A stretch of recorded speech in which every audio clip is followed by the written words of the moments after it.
Bonsoir à tout le monde, donc je me présente Médéric Suon, je suis heureux d'être avec vous ce soir. Je vais parler sur un terme un peu humoristique j'espère, de la gouvernance de la donnée et notamment pour le big data. Et avec la grande question de quel super pouvoir on a besoin pour atteindre ces objectifs. J'ai été à la SLN pendant 11 ans et depuis le début d'année, je suis à la Fabrique. Juste présentation rapide. La Fabrique, 20 ans d'expérience, une dizaine de personnes et un savoir-faire historiquement sur la communication et le marketing digital et surtout ces dernières années sur le site web, le web et de plus en plus de développement spécifique. Et clairement, une agence pour accompagner la transformation numérique et utiliser la donnée pour la performance, que ce soit la performance commerciale ou la performance industrielle. Alors, besoin de vitesse. Chacun a son super-héros préféré. Donc, on parle de big data. Je pense que vous êtes dans le domaine. Il y a les 5 V, alors il y a les 7 V, les 9 V, etc. Au-delà de la valeur qui est nécessaire pour qu'il y ait un intérêt à faire les choses, au-delà de la véracité, de la variété, du volume, là, le sujet dont je vais vous parler, c'est surtout la vitesse.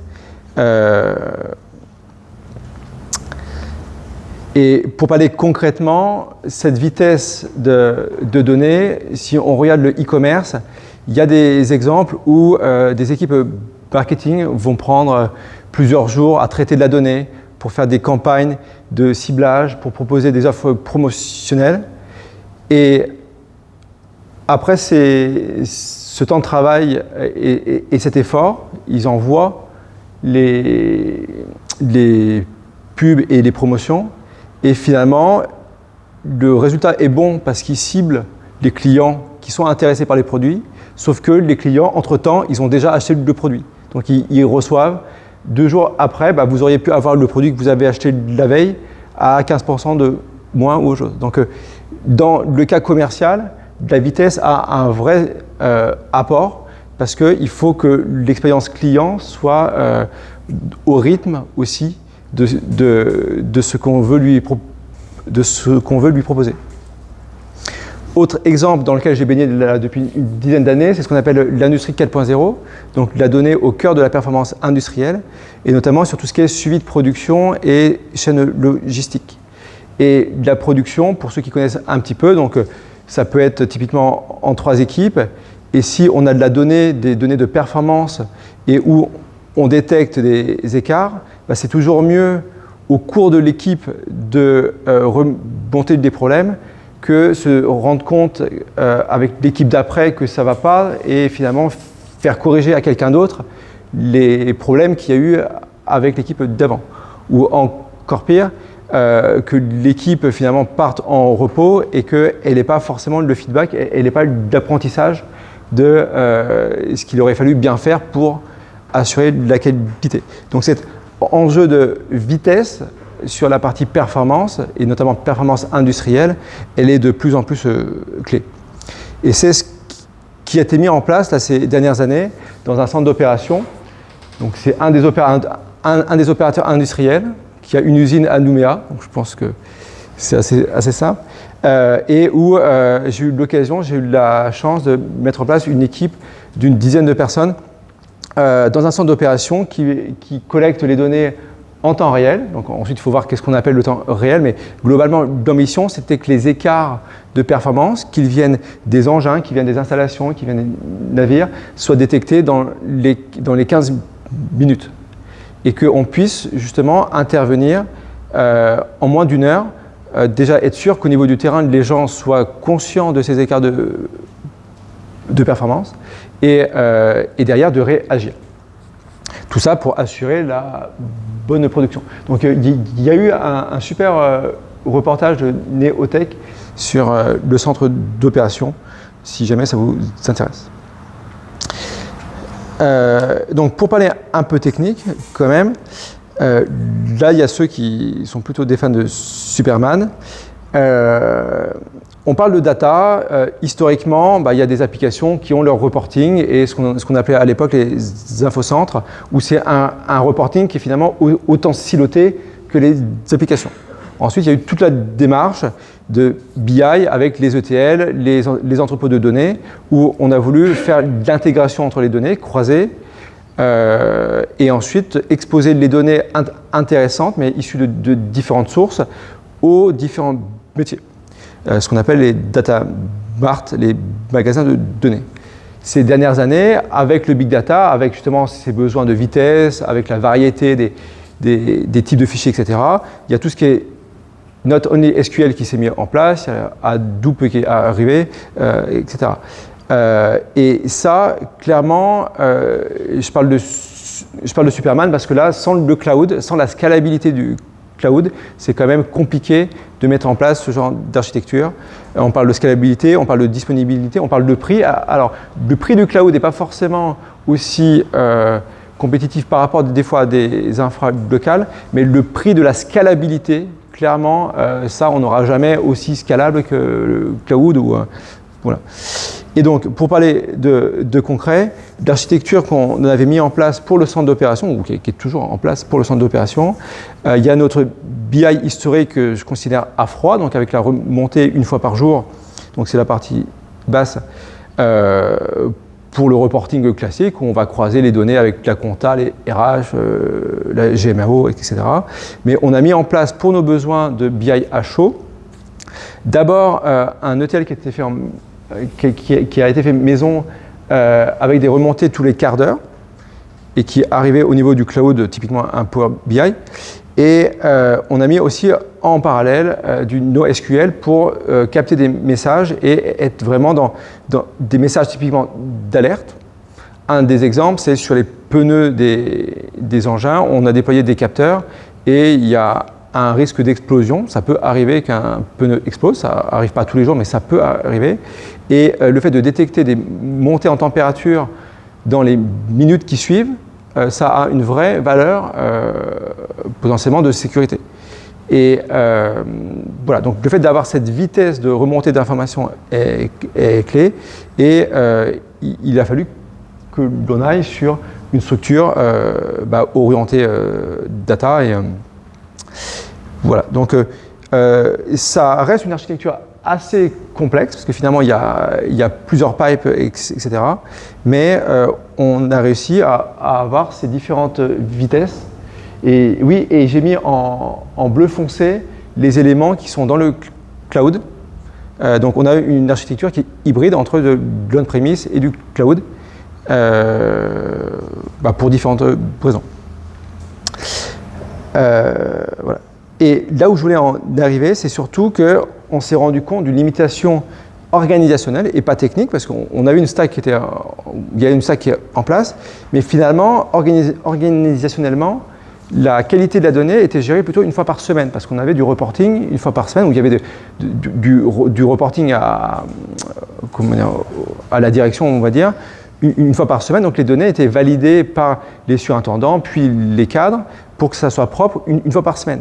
Et en mettant ces tuyaux à une fois tous les quarts d'heure, c'est très bien, sauf que finalement, la donnée de base dans les systèmes, elle n'était pas au niveau de qualité, et le data lake est devenu ce qu'on appelle un data swamp, où c'est bien beau, il y a beaucoup de données qui arrivent, mais finalement, la donnée, elle n'est pas de qualité, et finalement, elle était vraiment fiable une fois par semaine, une fois qu'il y avait eu les corrections manuelles. Voilà. Donc, on arrive sur un enjeu plus organisationnel que technique, finalement. Et donc, le troisième super-héros, c'est Spider-Man, qui va chercher à tisser des liens. Donc, qu'est-ce qu'on a fait ? On a mis en place une stratégie de gouvernance de la donnée. Donc, on oublie un peu la partie technique. L'enjeu, ça a été surtout de regarder le patrimoine de la donnée, donc les référents métiers, former les gens aussi à qu'est-ce que c'est la donnée, à quoi ça sert aussi, que les gens sortent de leur silo et comprennent l'intérêt de la qualité de la donnée, potentiellement pas forcément pour eux, parce qu'eux, ils savent ce qui se passe, mais potentiellement pour que le reporting il soit propre en quasi-temps réel. Ensuite, il y a la partie, People Process Technology ou People Process Outils, c'est le triptyque de la transformation numérique, donc qu'on retrouve ici.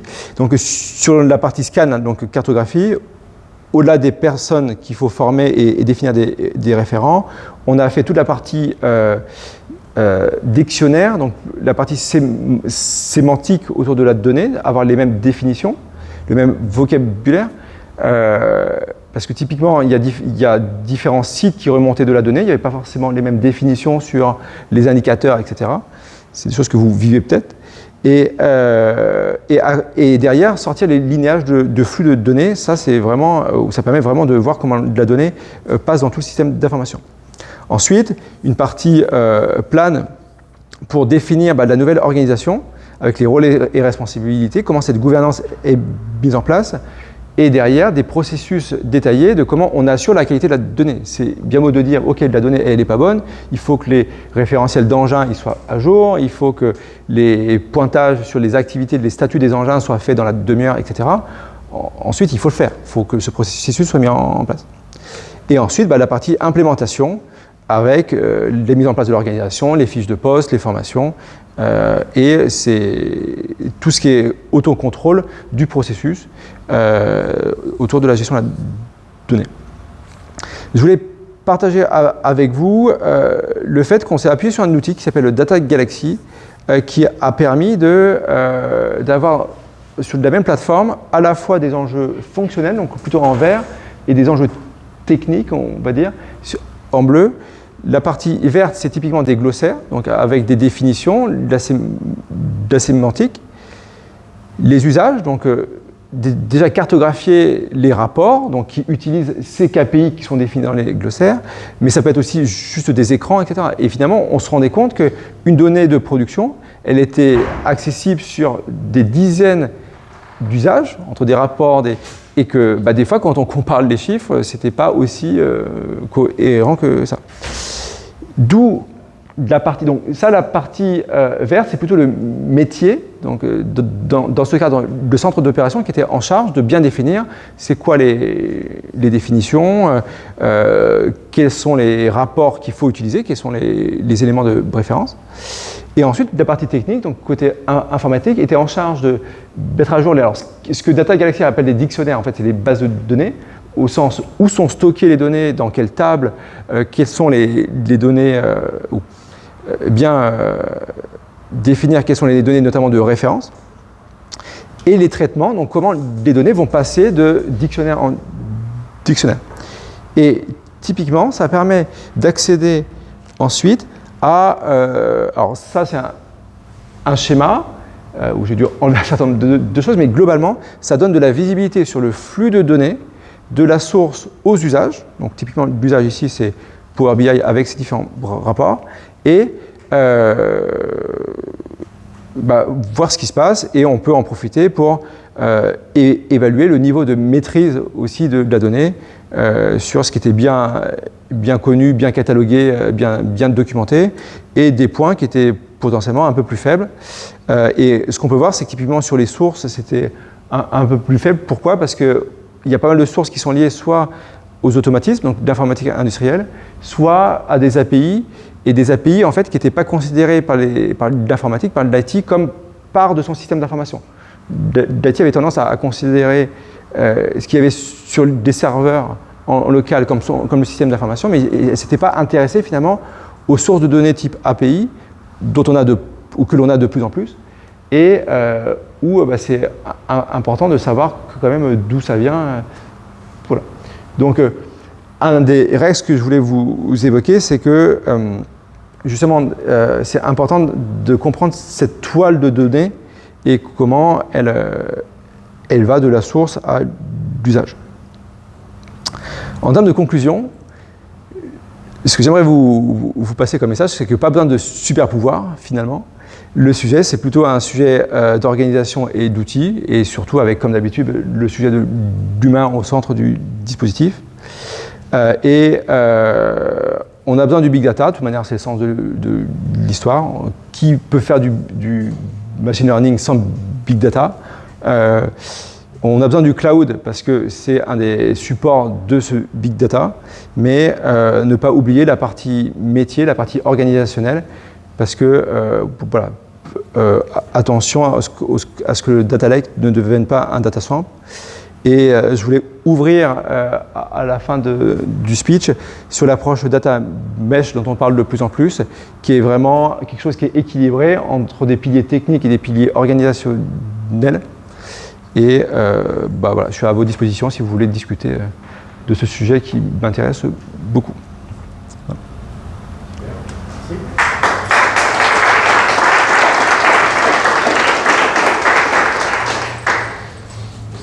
Si vous voulez poser des questions, c'est le moment, un petit peu de temps. S'il y en a qui ont des questions, n'hésitez pas. Pas passionné de data. Une question. Là, en fait, c'est clair que tu as eu un cas concret sur l'informatique industrielle, au sens large, on va dire.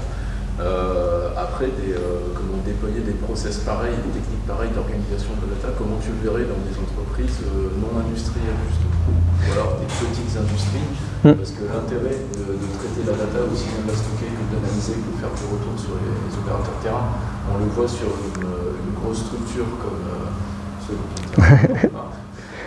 Après, voilà, comment on pourrait convaincre des entreprises ou des structures de plus petite taille de faire le pas, entre guillemets?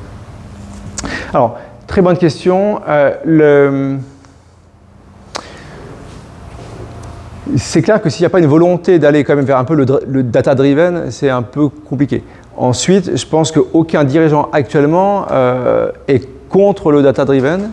Et je pense que déjà le fait de faire un état des lieux et de se rendre compte que si on fait ce genre de carto, que si on prend un échantillon de données ou si on interroge quelqu'un tout le long de la chaîne, finalement, il y a quasiment des fois autant de réponses, que ce soit sur du chiffre d'affaires, sur du taux d'incident qualité, du nombre de clients, du nombre de produits, ou les niveaux de stock, etc. Donc, et ça, finalement, pour un dirigeant, savoir que son système d'information sur lequel il se base pour prendre la décision, il n'est pas aussi fiable que ça, c'est quand même quelque chose en général qui est un peu embêtant.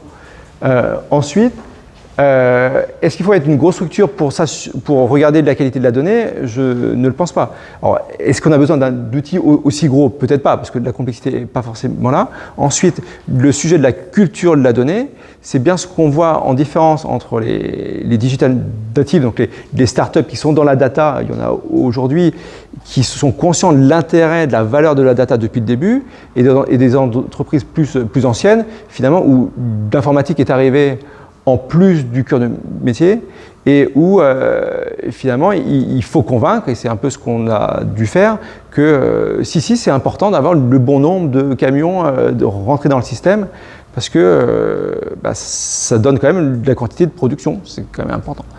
Donc sur des enjeux structurants ou stratégiques comme ça, c'est clair que si la direction n'est pas moteur, c'est compliqué. Donc il faut convaincre la direction d'abord. Ensuite, un bon exemple qui démontre que 3 personnes ou 3 personnes, 3 chiffres, ça peut être ça peut donner un peu d'explication. Des questions? On va passer à la prochaine présentation. Il n'y a pas une question supplémentaire sur l'infra, sur le... Ok. Merci.